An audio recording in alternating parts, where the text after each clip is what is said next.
Hey guys, welcome to today's video. We're looking at 3 games today played by LionBlaze. First one is a 1v1, the second is a 2v2, and the third is a 3v3.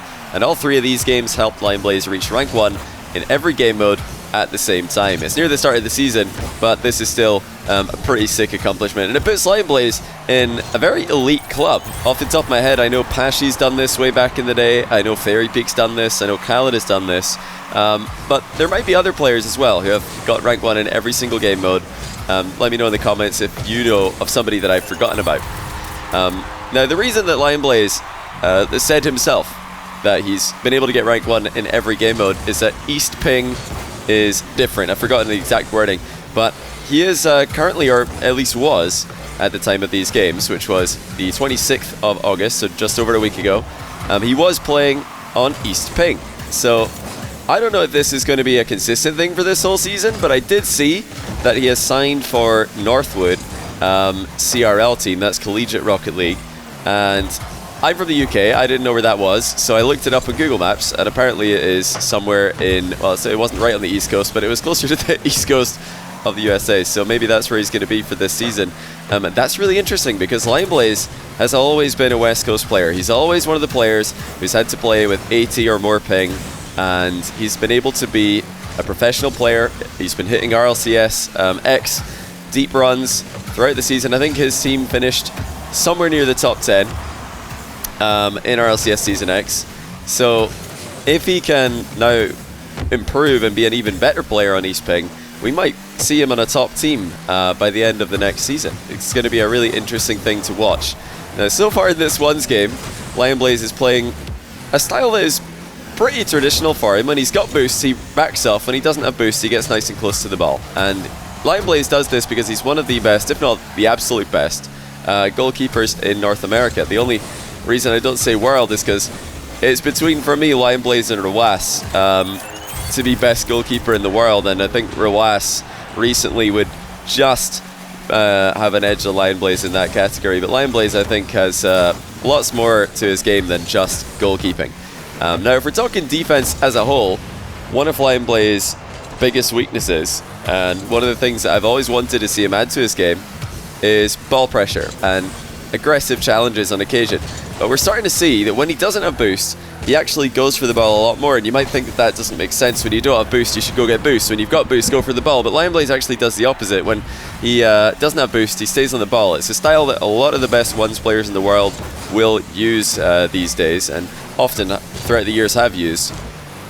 We recently saw this being put to great effect by Scrubkilla against Khaled in a best of 5, where Scrub is able to come out on top with immense ball pressure, even when he didn't have any boost. So whenever LionBlaze can get boost, he'll go for it, but if there's no easy way to get boost, he'll just pressure the ball. And this is, I think, a really good addition to his game. It's something that will make him much harder to control the game against, because he is constantly switching it up and making his opponent think twice about making a move in offense. Even here, LionBlaze just getting as many awkward little touches and chipping the ball past Ricky in the midfield when Ricky had a big boost advantage. He's just been a bit too quick for Ricky in this game. And as we saw in the last video I uploaded, Ricky's still playing at an immense level himself, and one of the best in North America. LionBlaze has boosts here. He's going to back off, and he's going to defend his net. It's what he does. He trusts himself when he's got boosts to be able to read and defend against anyone. And unless someone is playing at an absurd level of offense, you're actually just not going to get past LionBlaze. We've seen him do this to even AJ in the past. When AJ is popping off against everybody else, LionBlaze just sits on his goal line and saves everything. So he can do this. Obviously, it becomes just a matter of who does their style better. Does LionBlaze defense outplay the offense of his opponent? Does the offensive player level up to something that we've not seen from them before? We've seen AJ and LionBlaze both take games off each other doing this, where they just push each other to the absolute limit.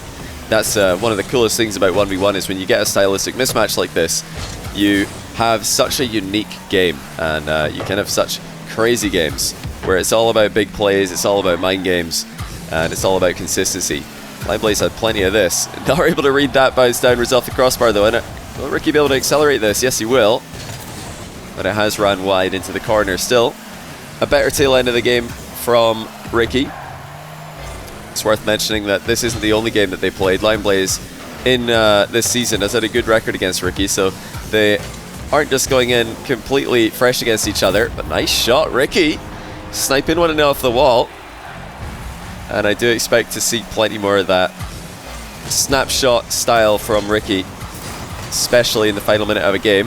Oh, LionBlaze just gets the boost. That's a big turning point, perhaps. Had Ricky got that, he'd be the one pressuring and shooting, no doubt. Here he is anyway. But LionBlaze actually, in the final minute, decides shadowing is not the answer. He is going to step in and he's going to stop Ricky short at the halfway line. I love that, because you're never going to get a more likely period of a game, especially when you've been shadowing as much as LionBlaze has, especially when you've been goaltending as much as LionBlaze has. There's no more time that your opponent is likely to slow play than the final minute when they're down by 1 goal.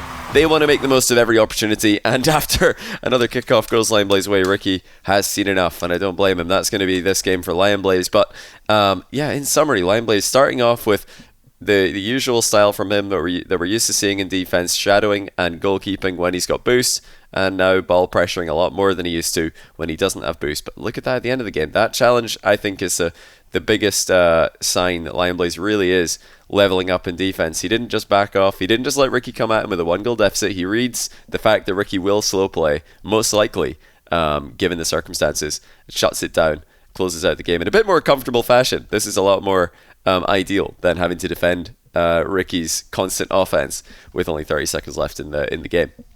But anyway, that's the 1v1 for today. Let's switch into the 2v2, see what LionBlaze is up to there. So here we are. LionBlaze playing with Corrupted G against Nexaway and Bambi. All extremely high rated players in North America. And expect to see LionBlaze, like the majority of players who are able to take rank 1 and everything. My goodness, what a save from Bambi that was, diving down onto it and then jumping over the demo from LionBlaze as well. Brilliant play.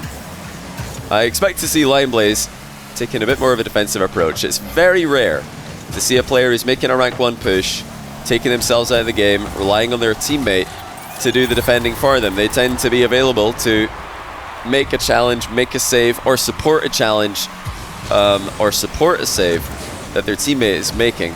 And when I say support a challenge or support a save, I just mean getting about a quarter of the pitch behind them, so that you can follow up on whatever loose ball comes of it. That is general rule of thumb for 2v2. Wherever your teammate is making a challenge or making a block on a shot, you want to not be right on top of them, because then the ball might just go past both of you. But you also don't want to be too far away that you can't pounce on whatever bounce happens. So quarter pitch is about where you're going to see in most situations, unless of course the game is moving at supersonic. Then you might see players giving each other a bit more space and starting to prepare for hard clears and long shots.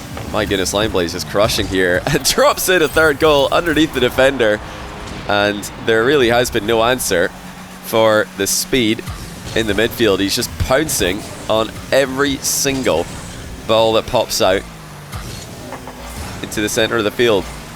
3 goals already for LB. Will he make it 4 off the ceiling? Decides to play for the mind game. Very safe play there by LionBlaze. Didn't wave dash and 50-50 on the goal line, knowing that when he's got 0 boost, that will take him out of the game for at least a bit of time. He was just unable to get the boost seal there. It was respawning right behind him. You know, if we're talking earlier in the game, I think you would see, or maybe not earlier in the game, you know, in a closer game is what I mean to say, you might see LionBlaze diving in for a 50-50 there, going for an outplay, but they've already got a 3-goal lead, and he just wants to get the win. It doesn't matter how many goals, you just need to lock it up. So this is a really effective strategy from LionBlaze, prioritizing recoveries, and really recoveries are what allow you to keep pressure on the opponents. You don't keep pressure on the opponents in any game mode, or the opponent in ones, if you're not recovering more quickly than they are. If they're beating you to the ball because they weren't quite as committed to a play as you were, then you're going to lose pressure. And it's one of the biggest mistakes that lower rated players will make in 3v3 ranked.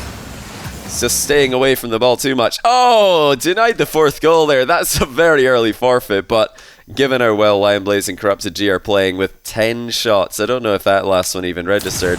Okay, it did actually register as a shot. It was 10 shots, and it was as good as 4 goals to 0.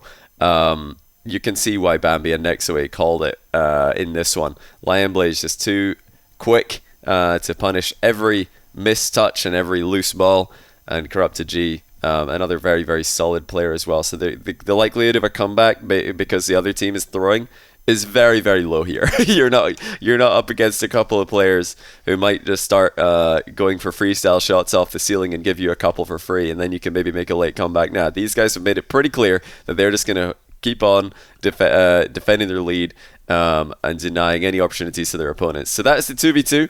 I didn't realize it was this short, but let's get into the 3v3 and see what LionBlaze is up to in that mode as well. So 3v3, the hardest mode to carry in the minds of most.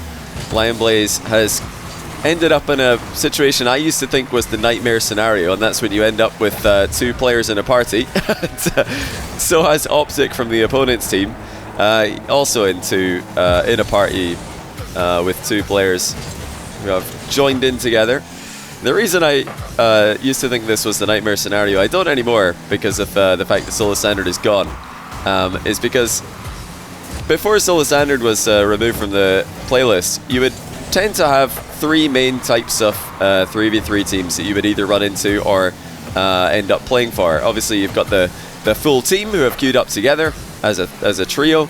You've got the full random team who have all just queued up by themselves, or you've got what this is, where you got 2 players queuing up as a duo, and then the third just slotted in there.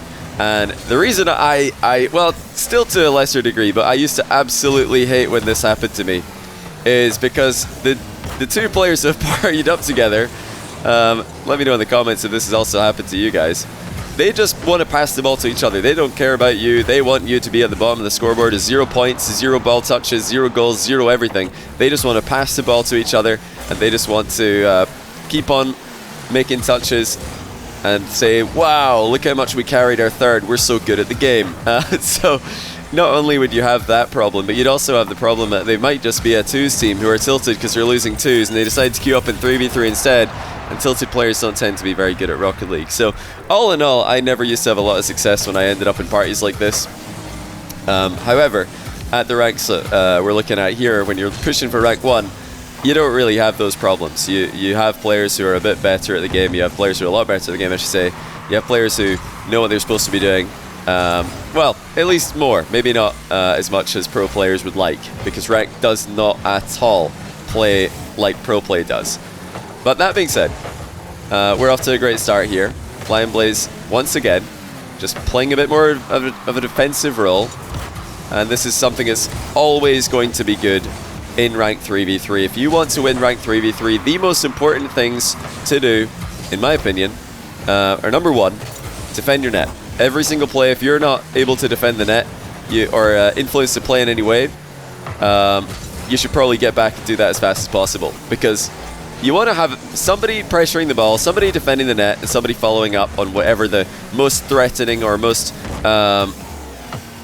exciting prospect would be, whether it's following up on a pass or following up on a challenge.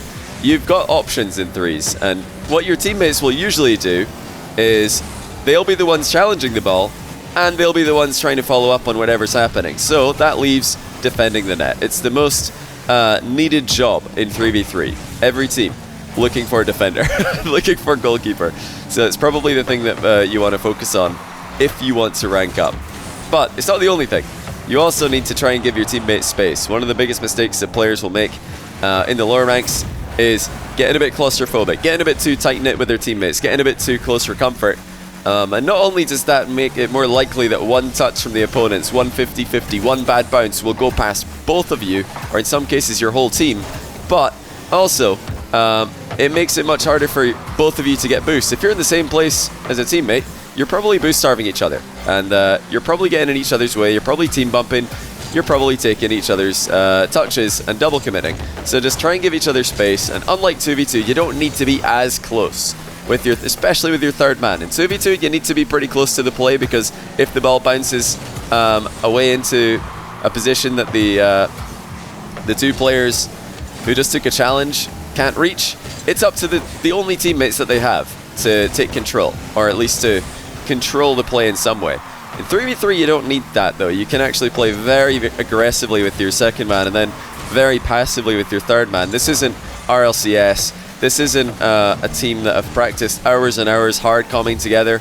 and trying to rotate perfectly, following up on each other's plays and keeping the other team boxed into their half. This is ranked. You don't have the luxury of pressuring the entire game most of the time. You're going to need to defend, you're going to need to play third man, and when you do play third man, you can definitely give your teammates more space while you're doing so. So that's why we're seeing a lot of this from LionBlaze. It's no surprise to me that he's able to hit rank 1 in every game mode, because if he can do it in 1v1, 2v2 and 3v3 are very, very possible as well for a player who's as good defensively as he is.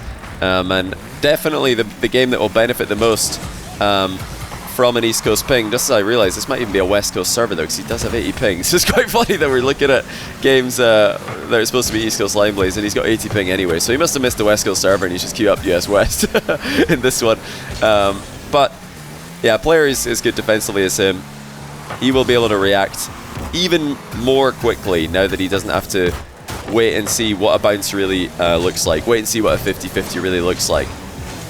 That is how he is able to be such a consistent player in ranked. But like I said at the start of this video, not just ranked. I'm looking forward to seeing if we are going to get East Coast LionBlaze this season. Once again, I'm not sure if that's the case, but I certainly hope it is. I think he's a player with immense potential and already a very, very high level of play. I know that he's a very positive guy as well from all the times I've heard him in interviews, and I know a lot of the pro scene hold him in very high regard, so best of luck to him with his CRL team. Best of luck to him with RLCS as well. I'm really looking forward to seeing his development, and congrats on joining the extremely short list of players who can say that they've held rank 1 in every game mode at the same time.